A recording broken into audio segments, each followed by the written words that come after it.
시청자 여러분 안녕하십니까. 신원식 장군님 나오셨습니다. 자, 그런데 지금 미국이 대선을 앞두고 이제 올해 뭐 한 2, 3월 되면 이제 본격적으로 민주당, 공화당 다 이제 자신의 내부의 그 대선 절차 네. 시작되지 않습니까? 자, 그런 속에서 지금 이제 얼마 전에 네. 네. 이란의 그 슐레이마니 암살과 또 이란의 그 또 뭐 미군 기지에 대한 반격 또 뭐 이란의 그 우크라이나 그 항공기 여객기 격추 이런 일들이 연쇄적으로 벌어졌는데요. 자, 이제 뭐 이란하고 북한하고도 또 군사적으로 중국하고도 좀 연계된 측면도 있고 또 그런데 문제는 그 이란 저 슐레이마니 암살 이후에 저 중동의 특성으로 보면 점점 저 문제가 또 꼬리에 꼬리를 물고 물론 이란 그렇습니다. 정부와 미국 간에는 제한적인 그렇죠. 어떤 짜고 치는 쇼하는 듯 보이지만 그게 통제가 되지 않고 그렇습니다. 뭐 이라크에 있는 네. 또 강경 지하디스트 시아파 등이 또 뭐 할 거고 헤즈볼라 뭐 하마스 이런 게 다 통제가 안 되면서 연쇄적으로 미국에 대한 또 공격이 시작되고 이러면서 애척불허로 갈 가능성이 큰데요. 문제는 점점 미국의 대선에서 북한의 이슈라는 것이 거의 관심을 상실하고 있다라고 지금 미국 네. 쪽에서는 이야기가 나오거든요. 네. 예, 그 부분이 지금 김정은에게는 참 견딜 수 없는 일이 아닐까 싶습니다. 그 소장이 말씀하신 것처럼 미국은 전통적으로 뭐 한쪽은 가장 중요한 지역에는 집중을 하고 한쪽은 현상 유지라는 소위 홀드라고 표현했지 않습니까? 그러다가 이제 90년 이후에 이제 소위 냉전이 붕괴되면서 두 개의 전쟁에서 동시에 승리한다는 목표를 한 10년간 유지한 적은 있어요. 그런데 2000년 들어서는 다시 전통적으로 돌아갔습니다.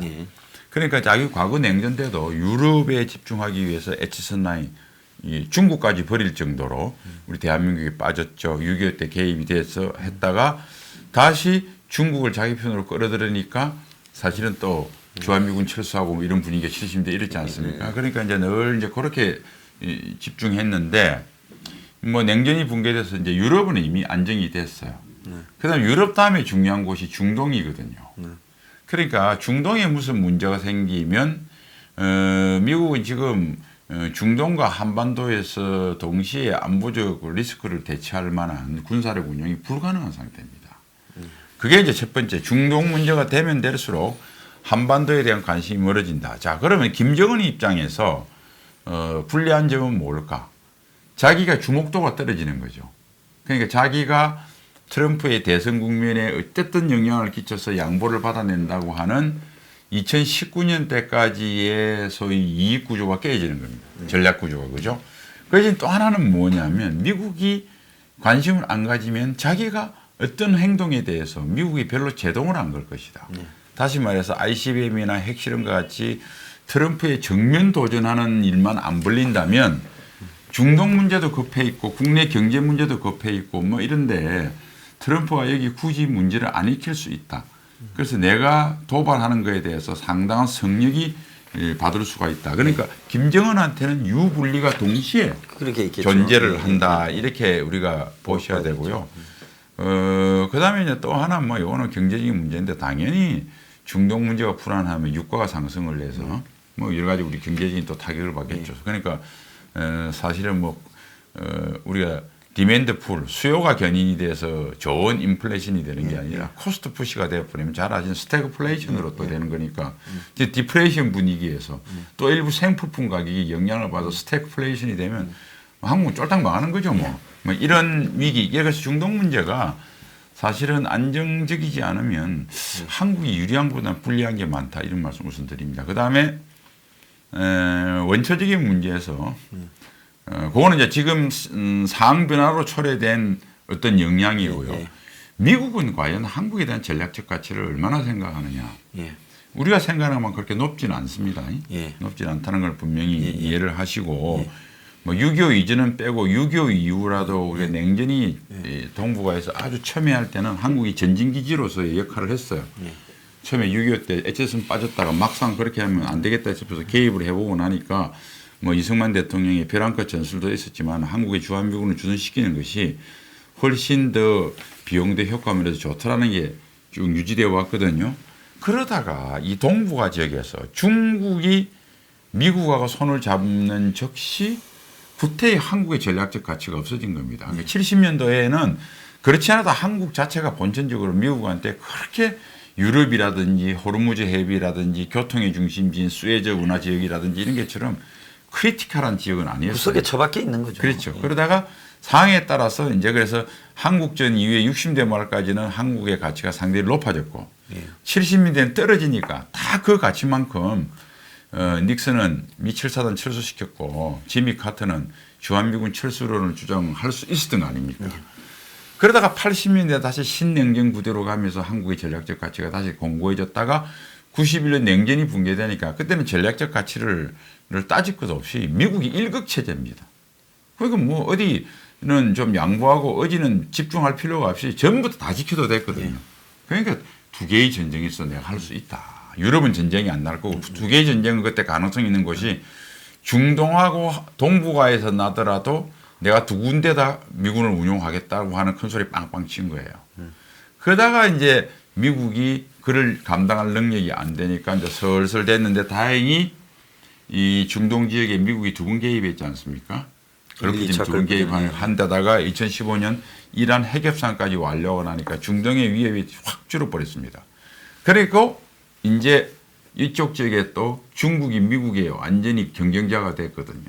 그러니까 최근에 사실은 전략적 가치는 좀 높아진 거예요, 한국에. 중국 때문에. 중국 때문에. 그런데 지금 위기는 뭐냐면 트럼프 이후에 미중이 중국이 과거의 중국처럼 뭐 군사적으로 소련처럼 이렇게 미국하고 맞서는 개념보다는 이게 자유시장 질서에 나오는 바람에 미국이 군사력을 사용하지 않더라도 중국을 흔들 수 있는 패가 많아졌습니다. 그러니까 그게 대표적인 게 미중 통상전쟁이에요. 그러니까 중국은 군사력을 안 써도 통상만을 가지고 중국을 이렇게 조정할 수 있겠다는 게 하나 생기니까 이게 또 한국에 대한 전략적 가치가 그만큼 낮아지는 겁니다. 중국하고 해결하면 니들 건 별거 아니야. 이게 트럼프의 기본 생각이에요. 그렇겠죠. 그러니까 한미동맹 구태여 돈을 더 내고 니들이 뭐 사정을 하면 내가 없는 것보다는 있는 게 낫겠지만은 내가 많은 돈을 써가면서 얘기할 필요는 없다. 그다음에 북한까지도 내가 잘 요리할 수 있다. 이래서 한국의 전략적 가치가 트럼프 자체가 그렇게 높게 보질 않아요. 거기다가 그렇게 하면 한국 정부가 전략적 가치의 중요성을 미국에 해야 되는데 오히려 잘 됐다고 문재인은 완전히 한미동맹 자체를 무시해요. 거기다가 중동 문제까지 터지면 아마 아까도 결론적으로 트럼프의 자랑거리를 뺏는 어떤 그 트럼프한테 직접 정치적 영향을 주는 북한이 도발을 하지 않는 한 웬만한 김정은이의 모험에도 사실은 트럼프와 문재인 이 두 콤비는 상당한 양보를 감내할 수 있다. 그래서 우리가 공세적으로 하겠다 뭐 이렇게 큰 소리 친 거 있지 않습니까? 그 의미가 거의 뭐 이 김정은이가 그냥 한 소리 아니고 국제 정세를 냉엄하게 읽고 나름대로 판단한 이야기가 아닌가 뭐 저는 그렇게 봅니다. 그래서 지금 보면 일단 이란이 미국하고의 뭐 둘이가 부딪혀서 전쟁이 날 가능성은 없지만 어쨌든 그 중동 지역의 과격파들이 이 상황을 이용하기 위해 미국의 어떤 대외 시설, 민간인 등에 대한 테러를 갖다가 자행할 가능성은 매우 높아졌고 그런 상황을 미국이 당하게 되면 어떤 형태로든 트럼프는 선거를 앞두고 반격을 해야 되고 이제 그런 반격을 할 때 보면 이제 그 반격이 또 반격을 낳으면서 예측 불허한 상황으로 갈 가능성이 좀 많다고 보는데요. 지금 이제 보면 이번에 그 이란이 미군 기지 두 개 이제를 갖다가 공격하는데 사용된 미사일이 이제 저게 22개인가 날라왔다지 않습니까? 근데 결국 저 미사일이 북한과의 기술 교류가 깊숙하게 된 미사일일 거다. 이런 이야기가 지금 나오고 있습니다. 그래서 저게 이 지금 미군 기지들에 대해서 이제 중동의 그 시아파나 그 좀 지하디스트들이 공격을 하기 시작할 때 미군 시설 인물 또 미군 기지나 이런 부분에 결국은 미사일 북한이 개입된 그 이 미사일 향상된 미사일. 근데 이번에 보면 미군 기지를 공격했을 때 22개가 다 그냥 떨어졌지. 미국이 뭐 거기에 상식적으로 생각을 해보면 온 사방에 적, 사실 이라크지만 이 믿을 수 없는 적들에 둘러싸여서 잠재적 언제든지 밖에서 뭐가 날라올 수 있는데 미군 기지 안에 적어도 팩3나 이런 그 요격용 미사일은 있지 않겠나 했는데 기지로 그냥 다 떨어졌거든요. 네. 그거는 뭐 서로 짜고 해서 그렇다고 보십니까? 의도적으로 안 했다고 보십니까? 저는 뭐 황소님도 그런 방송을 하시던데 저는 뭐 그건 당연히 의도적이죠. 예. 왜냐하면 이란 정부는 제가 봐서 예. 미국과 전면전을 벌일 생각이 없는 거예요. 예. 환경도 안 돼 있고요. 잘 아시겠지만 이란이란 나라는 팔레비 왕조에 의해서 자유시장 질서를 중동에서는 최초로 신정 분리에서 근대화를 한 나라입니다. 한 25년을 했죠. 그럼요. 그 팔레비 녹색 혁명을 통해서 우리 꼭 새마을 운동 비슷한 걸 벌렸고 이제 정치 체제는 왕조였지만 사실 대중의 삶은 뭐 투표한다고 이상한 사람 뽑지 않고 그냥 팔레비가 하는데 뭐 좀 불편했지만 그러나 굉장히 자유로웠거든요. 굉장히 개방적인 나라죠. 아유 테헤란에 뭐 포르노부터 뭐 무슨 나이트클럽부터 뭐 거의 서방의 어느 도시 못지않게 했지 않습니까? 그걸 경험해봤는데 1979년 2월달에 이란 혁명이 나서 2013년대 하산 로하니가 다시 핵협상을 시작하기 전까지의 한 14년은 해보니까 너무너무 괴롭거든요. 뭐 차도로 쓰고 다녀야 되고 뭐. 그러니까 불만이 많았죠. 그래서 사실은 아마 그 경험을 해봐서 사실은 반이슬람 원리주의에 대한 국민들의 생활상 느낌이 많습니다. 그리고 이제 그 뒤로 2013년 이후에 15년 핵 타결이 되고 다시 자유를 좀 만끽했다가 다시 원위치를 하니까 그러니까 반정부 시기가 많잖아요. 얼마 전에 한 1,000명 죽였다고 하지 않습니까? 그리고 또 하메인이 뭐 하고 있지만 실질적인 경영은 이란 혁명 술레이마니가 지고 있고 하산 와니 대통령은 사실은 통수권이 제대로 확립이 안 돼 있는 대통령이라는 게 허접한 거거든요. 정권은 총구로부터 나오는 거 아닙니까? 이게. 그러니까 이제 그런저런 여러 가지 불만에 의해서 이란과 술레이마니 뭐 복수를 위해서 전쟁을 한다. 말은 그렇게 한번 합시다 해놓고 막상 하려고 그러면 따르는 사람이 별로 없을 거거든요. 그런데 이제 아까 지난번에도 황 소장님 그런 분석을 아주 정확히 하셨던데 이 술레이마니가 뿌려놓은 시아파 반서방 테러리스트들의 뿌리는 이건 통계불능이 상태가 될 겁니다. 그다음에 이제 기왕 뭐 좀 아시겠지만 잠깐 우리 시청자들께 중동 사태를 아주 간단히 하면 2차 세계대전 이전까지는 뭐 따질 건 없지만 기본적으로 아랍은 시아파든 수니파든 반서방 감정이 우리 반일 감정보다 훨씬 높습니다. 상식으로 생각해 보십시오. 우리가 그리스 할 때 페르시아가 붙었죠. 그다음에 로마가 좀 이제 단일 팽창을 해서 제국을 형성할 때도 사실은 지중해 에게의 연안에만 세력이 있었죠. 사막이나 그렇죠. 이 여기는 그러니까 로마 시대 때는 페르시아 시즌 2라고 하는 사산조 페르시아. 물론 왕조는 페르시아 망하고 많이 바뀌었습니다만 하여튼 로마와 주로 겨루었던 시대 때는 사산조 페르시아입니다. 그러니까 페르시아 시즌 2 왕조였죠. 요거는 사실 세력 균형을 이루고 있었어요. 무성부 굳이 따지면. 그 다음에 유럽이 중세 때는 사라센 제국. 이건 사라센 제국의 성이죠. 그 다음에 근세로 돌아왔을 때는 오스만 터키. 오스만 터키는 적어도 18세기까지는 이겼는데 18세기 뭐 후로 가면서 이제 밀리기 시작한. 그렇게 따지면 이렇게 생각하면 될까요? 내가 아랍 사람이라면 한 200년 전까지 오랜 장구한 세월에 문명도 우리가 떼어놨고 늘 우리가 침략했다. 센 사람이 침략하는 거 아닙니까? 그런데 최근에 좀 당했다. 정말 괘씸한 놈들이다. 이런 생각을 일단 기본 갖고 있어요. 이게 무슨 말이냐면 어느 일파라도 반서방 계치를 확 내세울 때 소위 정치적인 이니셔티브를 집니다. 선명성이. 그런데 이제 중동이 2차 세계대전 끝나고 사실은 자기끼리 싸울 필요가 없었어요. 왜냐하면 수에즈라고 하는 중심으로 모든 중동의 4차 혁명이 일어났거든요. 그런데 79년도에 이란 혁명이 일어나니까 미국이 놀래서 그전에는 팔레비를 통해서 석유를 안정적으로 이렇게 유지했는데 페르시아만은 이걸 캠프 데이비드로 빨리 안정시키고 여기 들어간 겁니다. 그런데 80년대는 더 갈 형편이 안 돼서 굳이 따지면 반시아 정책이 미국의 정책의 대강입니다. 그러니까 후세인이라고 하는 소수 순위파 이라크 같은 경우는 30%가 순이고 70이 시아거든요. 요걸 내세워서 소위 이란의 서진을 막아준 겁니다. 그리고 유럽에서 소련 문제를 해결하고 90년 초부터 와서 이제는 이 후세인이 그 역할을 했다고 자기 이 공적을 내세우면서 미국의 가치와 반대되는 뭐 하고 하니까 이제 후세인한테 시비를 걸기 시작한 거예요. 쿠웨이트도 먹어버리고. 그렇죠. 그러니까 이렇게 보시면 됩니다. 80년 79년 이란 혁명 이전에는 중동 문제는 수에즈의 문제였고 이스라엘은 대리자를 통해서 간접적으로 중동의 안정을 유지를 했다. 예. 이란의 혁명이 일어나니까 시아파의 반서방 정서가 아라비아 반도로 퍼지지 않도록 후세인이라는 대제를 통해서 한 10년 관리를 했다. 그런데 이제 유럽에서 더 이상 그 군사력을 유지할 필요가 없어서 유럽 병력을 뺄 수 있는 결정적인 여유가 생겼다. 그러면서 직접 개입을 하게 됐다.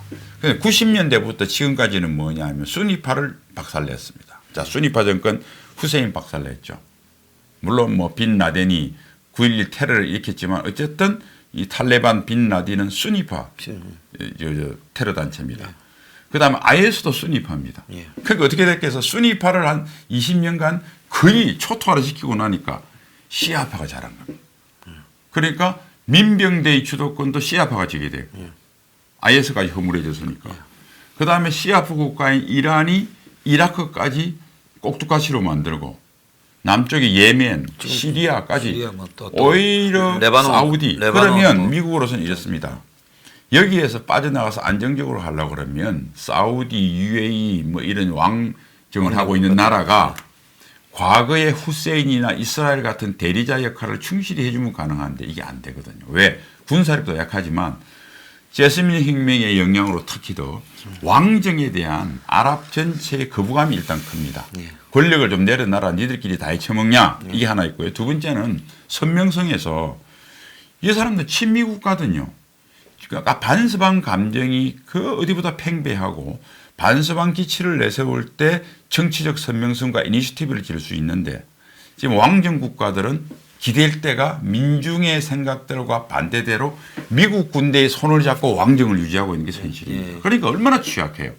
그러니까 이것을 미국이 빠지고 네가 국민의 신망을 받아서 시아크의 서진을 막을 수 있는 능력이 있느냐 도저히 없어요. 그게 또 왕정 국가의 그 순위파의 이중성 부분. 그러니까 IS가 예. 바로 하는데도 사우디가 뒤에서 그렇죠. 지원을 했고 또 빈라덴이 알카에다를 하는데도 사우디가 지원했잖아요. 그 사우디 부호 출신 아들 아닙니까? 예. 그러니까 결국 사우디는 한편으로 이 순위파 출신의 지하디스트들을 이렇게 지원하고 또 사우디 왕정 자체도 이 이슬람 중에서 아주 원리주의적인 그런 교파가 지금 잡고 있는 거 아닙니까? 그렇죠. 그러니까 지금 이 솔직히 뭐 이 미래를 내다보는 그 미래학자들 같은 경우에는 사우디나 UAE나 이런 뭐 바레인 같은 왕정들이 한 20년 뒤에는 유지가 될 수 있을까 하는 부분을 매우 회의적으로 그래서 바라보고 있더라고요. 근데 지금 리비아가 이제 지금 또 요즘 난리가 나 있는데 터키가 지금 리비아에 이제 파병까지 하고 그래서 리비아가 이제 국민군이라고 벵가지 쪽에 이제 거기가 거의 다 먹고 일부 뭐 유엔이나 서방이 좀 지원해 가지고 그 군대가 이제 이 합법 정부인 것처럼 하는데 이 사람은 이제 수도 트리폴리 근처만 있고 유전은 얘들이 다 가지고 있더라고요. 그러니까요. 지금 뭐 러시아에서 휴전 협상하다가 안 돼 가지고 또 독일이 나서고 있는데 이 터키가 지금 파병을 했어요. 이제 국민군 쪽으로. 그러니까 리비아도 양상이 또 사우디는 또 거기 국민군을 밀어요. 그래서 저기 리비아도 그렇고 지금 전 중동이 예멘이 저게 전쟁이 벌어진 지 언젠데 사우디가 개입하고도 뭐 전혀 후티 반군 이 시아파를 제압을 못 하고 있지 않습니까? 그러니까 중동 전역이 계속 그냥 이렇게 전쟁터로 나라마다 돌아가면서 휩쓸리면서 이제 혼란이 벌어질 건데 이런 부분들이 미국이 이제 과거처럼 뭐 세일 가스 오일이 미국에서 나서 이제 미국이 산유국이 되면서 이제 관심이 떨어졌다. 이제 이런 부분인데 한편으로 보면 또 미국은 이번에 트럼프가 살짝 노린 거를 보면 약간의 긴장을 조성해서 기름값을 좀 올려가. 트럼프는 또 미국에 세일 오일 가스 업자들은 전부 공화당에 줄 다 서 있고 트럼프한테 배팅해서 트럼프의 정책 자체가 이 세일 오일 가스 그래서 뭐 환경주의자니 뭐니 발이 뭐 기후 협약이 필요 없고 나는 이걸로 미국을 산유국 만들겠다. 이게 트럼프의 가장 중요한 경제 정책의 하나거든요. 그러니까 지금 좀 시끄러워지고 앞으로도 조금 계속 그럴 소지가 있으니까 기름값이 일정하게 올라갈 거 아닙니까? 근데 셀가스는 이 생산 단가가 세지 않습니까? 그러니까요. 그러니까 그동안에 한 3분의 2가 다 망했는데 요 근래 몇 년 동안에 이제 또 그 재미가 또 쌉짤할 거니까 트럼프는 결국은 위험한 줄 알면서도 패를 흔드는 거 아닌가 이렇게 또 보여요. 그러니까 이제 아마 중동의 유가가 올라서 예. 거의 3차 오일 쇼크, 3차 석유 파동에 근접하는 위기로 되면 네. 미국도 폭망합니다. 왜냐하면 아니 유럽하고 일본하고 다른 경제 주체들이 다 망하는데 그렇다면 그렇죠. 미국이 혼자서 뭐 경제 그걸 누릴 수가 없거든요. 그만큼 상호 의존성이 심화됐기 때문에. 그러나 단기적으로는 셰일가스 그러니까 트럼프의 계산은 올해 총선 때까지는 올해 대선 관리만 하면 올 대선 때까지는 몇 달이니까. 오일 쇼크까지 안 가니까 예. 그러니까 단기적 이득 때나 중장기적으로는 관리할 거거든요. 그 다음에 이제 아까 뭐 리비아 사태까지 복잡하게 이야기를 우리 상황에 대해서 우리가 참 우리도 중동 문제에 대해서 우리가 이 동북아에서 북한은 적, 우리는 뭐 우리 편, 피하가 분명하잖아요. 예. 저기는 복잡합니다. 그러니까 반서방 반미의 기치 아래 시아파, 수니파부터 이게 복잡. 그러니까 수니파라고 하는 것이 원래 뭐 전통돼 가지고 우수한 혈연으로 하겠다는 게 시아파니까 그거는 페르시아 쪽에 인종도 틀리고 언어도 틀린 소수파고 여기가 사우디가 주도 사라센 제국이었다가 그다음 오스만 터키가 순위로 했다가 그다음에 사우디 그다음 이라크 그러니까 적어도 70년대 말 이전까지만 하더라도 순위 국가들이 셌습니다. 이라크 뭐 좀 많았지만은 어쨌든 지도자는 순위죠. 막강한 그래도 터키가 딱 북쪽이 버티고 있죠. 사우디, 예멘, UAE, 카타르 같은 아라비아 반도 전체가 순위죠. 자 이렇게 된 상태에서 제가 봐서 이 아들 부시가 아버지 부시가 1차로 쿠웨이트 침공에 혼을 냈잖아요. 그 중에서 사실은 이게 이의제입니다. 그러니까 적절히 관리를 해서 순위 균형을 유지하면 되는데 후세인한테 한번 혼을 내주고 난 뒤에 후세인이가 좀 위축됐을 때 적절히 그때 여러 가지 타협하고 국제사회 끌어들인 노력보다 네오콘들이 해서 사실은 WMD 만들지도 않는 죄를 덮어 씌워서 들어가가지고 점령해놓고 보니까 WMD는 없고 그다음에 안정한다고 미국이 5천 명 죽고 시저 전쟁 났을 때는 거의 안 죽었는데 2조 달러 이상 쓰고 이리 돼가서 더 엉망으로 만들었지 않습니까? 지금은 이제 사실은 이런 세력이라고 보시면 됩니다. 이제 합법적인 권력, 공개적인 권력이 이란을 중심으로 한 이라크, 그다음에 시리아 같은 정부의 시아파 정부가 있고요. 시아파 위에. 그다음에 수니파 정부가 이제 아까 말한 왕정에 의존하는 좀 다소 정통성이 취약한 어쨌든 이런 있고.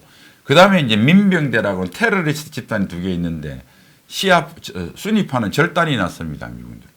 IS가 조금 있긴 한데 별 영향 없고요. 없어져 버렸어요. 그러니까 빈 라덴을 죽인 게 물론 9.11 테러에서 미국이 당연히 이제 사살하는 건 맞는데 빈 라덴을 죽인 게 미국의 분풀이를 한 거는 당연히고 또 미국한테 나쁜 짓을 하면 혼을 낸다는 걸 보여준 까지 좋은데 빈 라덴의 존재가 없는 것이 사실은 보이지 않는 권력을 형성하는 민초들의 어떤 힘을 형성하는 민병대 측면에서는 한쪽의 세력 균형이 시아파가 주도가 됐어요. 사실은 IS 부분에도 말입니다. 그렇죠. 사실은 IS를 미군은 병력을 빼버렸기 때문에 뭐 바그다드 한 50km까지도 갔어요. 그러니까 모술 점령하고 쭉 내려왔죠.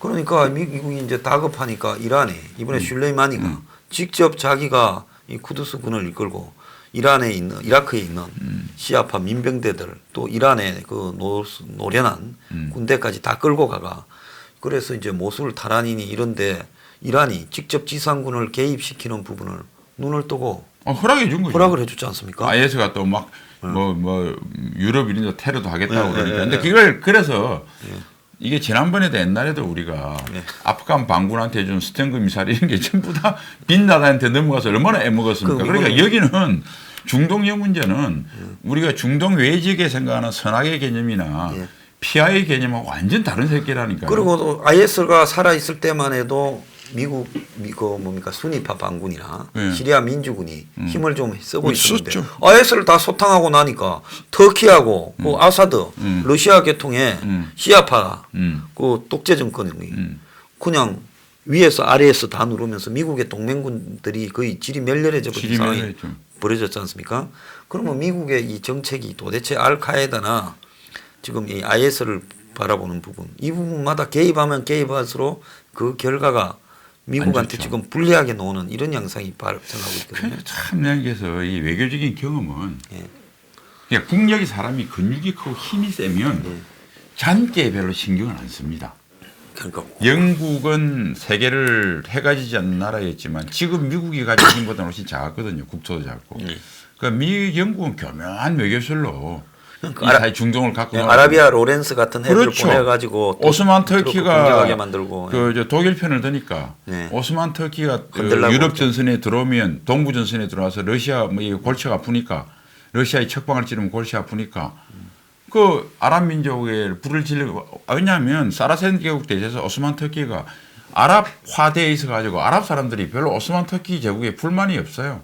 근데 가서 이제 속된 말로 뽐뿌질한 겁니다. 야, 니 사라센 제국 후에 아랍인데 쟤네들 돌글족이라고 동양에서 오는 애들인데 왜 쟤들 밑에서 우리가 그 바다에 독립하자. 그리고 이제 그걸 하면 독립시켜주겠다고 이중 그거 하고 막 후세인 맹만 교선이 뭐니 다 뭐 역사적으로 그런 게 나옵니다. 사이코스 체코 협정이니 뭐 그 팔레스타인 문제도 그때부터 된 거고요. 양쪽에 다 네, 유태인한테 돈 해주면서 팔레스타인에 독립하겠다고 어쨌든 교묘하게 해서 영국이 무슨 로렌스 정보병과 대령 한 사람은 파견을 하고 몇 명 참모 몇 명 영국 군인 몇 명은 갔지만은 저렇게 많은 군대가 가지 않았거든요. 그러니까 사실은 내가 보면 미국이 너무 힘이 강한 만큼 외교적인 거 월남에서도 그래서 실패한 거고요. 이 했지 않느냐. 그래서 사람이 체력이 너무 강하고 제가 가끔 그런 거 봅니다. 뭐 말이 좀 비난할지 모르겠는데 제가 그런 사람도 봤고 특정인을 이야기하면 안 되는데 아주 좋은 집안이에요. 저. 아주 뭐 명문가지만 돈도 어마어마하게 많은 집안이에요. 그리고 예를 들어서 미국에도 뭐 앤더스 필립스 아카데미 같은 명문 고등학교에 하버드 나왔어. 이 사람은 대학 교수를 하는데 사회성이 전혀 없어요. 왜? 사회성은 자기가 부족해 놓습니다. 내가 돈이 없는 사람은 권력자와 돈이 만나고 내가 좀 학력이 좀 떨어지면 이렇게 좀 황소영 씨를 많이 아는 분하고 같이 다녀야 자기가 다 주고받는 관계예요. 그런데 제가 모든 걸 다 갖고 있어. 그러니까 다른 사람을 만나면 나는 구차할 뿐이야. 지식도 나눠줘야 되고 돈도 나눠줘야 되고 권력도 나눠줘야 되고 늘 민원을 받고 사람 만나는 게 귀찮아요. 그러니까 사회성은 부족성에서 나옵니다. 그러니까 외교성은 뭐냐면 국력이 다소 부족해서 동맹도 필요하고 이게 또 필요하고 이게 되는데 그거 필요 없이 내가 전 세계를 상대로 다 싸워도 이기는 막강한 힘이 있다. 그런데 뭔 머리 아프게 외교서를 굴립니까? 그냥 근육만 한 보여주면 아이쿠 형님하고 깨갱하는데. 그래서 미국이 너무 이 군사력이 강한 그리고 달러 패권이 너무 강한 이것들이 사실은 정교한 외교술을 펴는데 제한이 되고 정교한 외교술의 바탕은 그 외교 대상자의 문화, 역사, 사회적 전통에 대한 심층적 이해가 있어야 내가 외교적 역량을 투여한 만큼 소위 아웃풋이 충분히 나오거든요. 그러니까 중동 같은 경우는 냉전 붕괴 이후에 구소련하고는 전쟁을 안 했잖아요.